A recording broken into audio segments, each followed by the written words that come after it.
আলাইকুম, শুভ সকাল। সকলে নিশ্চয়ই ভালো আছেন, আমিও আপনাদের দোয়ায় ভালো আছি।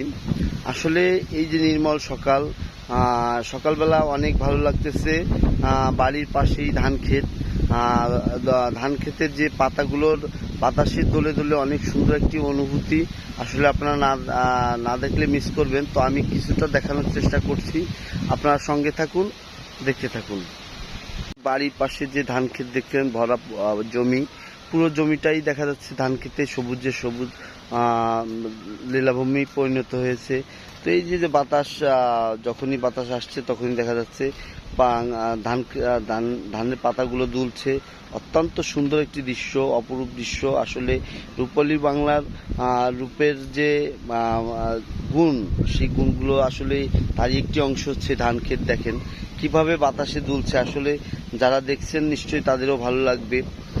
আসলে আমাদের বাংলাদেশটা অপরূপ রূপে সাজানো, প্রকৃতির যে একটা অন্যরকম দৃশ্য, এটা বাংলাদেশে না আসলে যারা বাইরে আছেন তাদের অনেক মিস করছেন, নিশ্চয়ই মিস করছেন। কারণ এই বাংলার মাটিতে যারা জন্মগ্রহণ করেছেন, এখন ইট পাথরের আড়ালে তারা বন্দী হয়ে আছেন।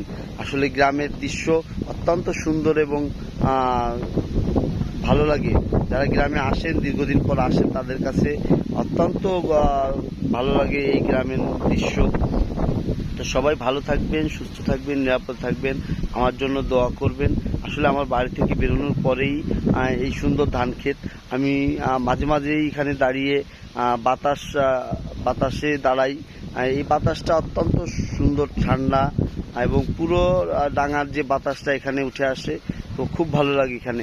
তো আপনারা সবাই ভালো থাকবেন, সুস্থ থাকবেন, নিরাপদ থাকবেন, আমার জন্য দোয়া করবেন। এই প্রত্যাশায় বিদায় নিচ্ছি। আল্লাহ হাফেজ।